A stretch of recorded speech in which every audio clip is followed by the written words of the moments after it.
On December 13th, 2010, YouTube published what would later become an annual tradition on the website, YouTube Rewind. The video was titled Your New View, and it consisted of popular YouTube videos of that year, some of which everyone's probably forgotten about by now. And December 20th, 2011, YouTube will bring in the second annual YouTube Rewind called YouTube Rewind 2011. This rewind was hosted by Rebecca Black, better known that year for singing the infamous Friday song. And like the previous year's rewind, it largely consisted of popular videos of 2011. However, near the end of the video, and you better take note of this, the rewind included a top 10 list of the most viewed videos of that year. The third YouTube Rewind was published on December 17th, 2012, and marked its transition to this video series format, as it stood away from just showcasing the most popular videos of that year, and moved towards making active reference to just not those videos, but also the various trends and events that largely defined that year.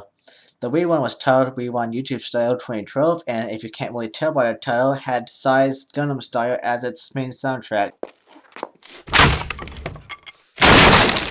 Rewind YouTube Style, with Carly Rae Jepsen's Call Me Maybe serving as the lead out for the video. The rewind itself was the first to feature prominent action performances from the most popular YouTube personalities of that year, a concept that would later become a staple of future YouTube rewinds. December 11th, 2013 would bring on the fourth YouTube rewind, officially titled What Does 2013 Say? And it's generally regarded as the best of the YouTube rewinds. Again, the title of the video, if you can't tell by my little slip up, is based on that of Elvis's What Does the Fox Say song of that year. What does the fox say? However, the song wasn't as much of a prominent component of the rewind as Gangnam Style was the previous year, and instead the rewind featured various other songs of that year. And it was also the first rewind to include non-YouTube personalities, two examples being Jimmy Kimmel and Cookie Monster from Sesame Street. The rewind was also the first to have an appearance by the pop YouTube talent PewDiePie, who would later appear in the following three rewinds. The fifth YouTube Rewind, or Tone Down for 2014, was published on December 9th, 2014, and is generally regarded as the peak of YouTube Rewind. The rewind gave stronger prominence to the most popular creators of that year, as well as equal prominence to non-YouTube personalities, with there being Big Bird, Stephen Colbert, John Oliver, and not limited to that. Not to mention, the rewind included many bygone trends of that year, like Flappy Bird, Frozen, the Ice Bucket Challenge, and many more I doubt anyone remembers these days. All of this made the 2014 YouTube Rewind just as well regarded as the 2013 Rewind was. Many consider the sixth YouTube Rewind, published on December 9th, 2015, to be the last great YouTube Rewind. The Rewind, or as titled Now Watch Me 2015, was made the same year YouTube celebrated its 10th year on the internet, and it paid homage to many of the trends YouTube was known for in its lifetime. Other than that, the 2015 YouTube Rewind also included many trends and events of that year, including the complete legalization of gay marriage in the United States, Five Nights at Freddy's, Shia LaBeouf's Just Do It meme, and many more. The seventh YouTube Rewind was published on December 7th, 2016, and was fittingly titled The Ultimate 2016 Challenge. The rewind was still considered a good, but many perceived it as also marking the start of its decline in quality. 2016 was the year YouTube as a whole began to see a major shift in the kind of content that its creators produced, with the overabundance of drama videos, challenge videos, and many other videos that result in YouTube's user base becoming gradually more uneasy with the website, as evident by the attitudes and tones the 2016 YouTube Rewind faced. Nonetheless, the YouTube Rewind was largely rescued by the featuring of PewDiePie, as well as the various trends and events of that year. The Shape of 2017, the official title for the 8th YouTube Rewind, was published on December 6, 2017.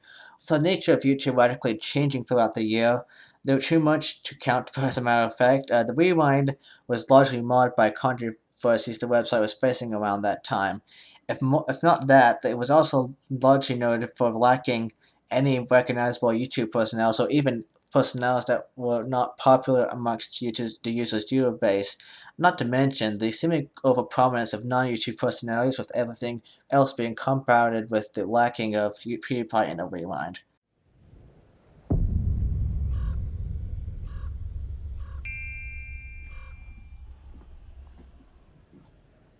Yeah, it's rewind time. Yeah, if I control rewind, I would want Fortnite and Marquez Brownlee.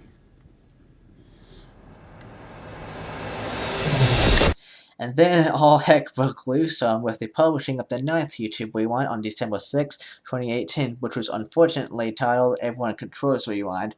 It seemed that no one really liked this rewind. There was very little recognizable YouTube personalities, and there seemed to be a strong over-focus of non-YouTube personalities, especially those that are deemed too ingrained into mainstream culture.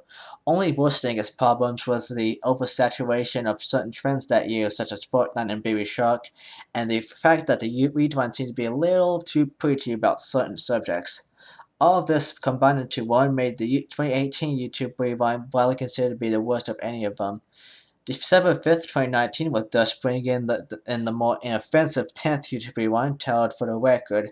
Attempting to learn its lesson from last year with the oversaturation of many trends and lack of recognizable personalities on the site, the Rewind would forgo to the traditional music video-esque format that's been standard since 2012 and decided to go back to its 2010 and 2011 roots by simply making a short compilation and top 10 lists of the videos, the trends, and events of that year. On one hand, this seemed to have a benefit of giving more exposure to recognizable YouTube personalities, especially PewDiePie, and seemed to focus more on popular trends and events of that year. On the other hand, however, it was seen as merely an attempt to avoid the backlash that 2018 YouTube Rewind faced, and was criticized for being too inoffensive in that regard, and most deem it only slightly better than the previous year's Rewind. On November 12, 2020, YouTube published a statement through the Twitter account announcing the cancellation of what would have been the 11th YouTube Rewind that year. The tweet cited 2020 as being different, to say the least, and that it would feel wrong to continue doing the rewind as if nothing had happened. Ironically, many responses to this tweet celebrated the YouTube Rewind's cancellation that year, with many agreeing that it wouldn't have been all that good regardless, and many more viewed this as YouTube's escape from digging itself deeper after the past few rewinds received heavy criticism from its user base, which goes to show how far YouTube and its culture have fallen amongst the inhabitants of the website. The tale of YouTube Rewind is a tale of the rise and fall of a tradition that helped give YouTube its good name in the span of 10 years. Going from simple compilation of notable videos to a simple compilation of notable videos, and then outright canceling the tradition without even seeking alternative ways to film the rewind. It really seems to be a sad story of the fall of a giant, but many still look back at all the rewinds out of nostalgia and hoping it can rise again one day. What day would that be? We can only imagine for now.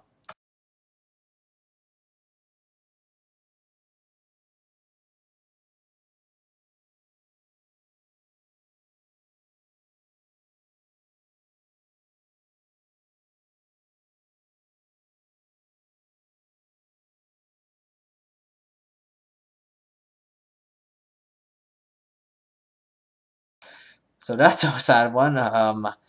Thank you all for watching this YouTube Nation. I put down YouTube Rewind for some reason, but the series will be back whenever it will. In the meantime, if you want to see more content from Hugbox TGM, please subscribe. If you enjoyed this video, please hit the thumbs up, and that'll be it. Have a good day.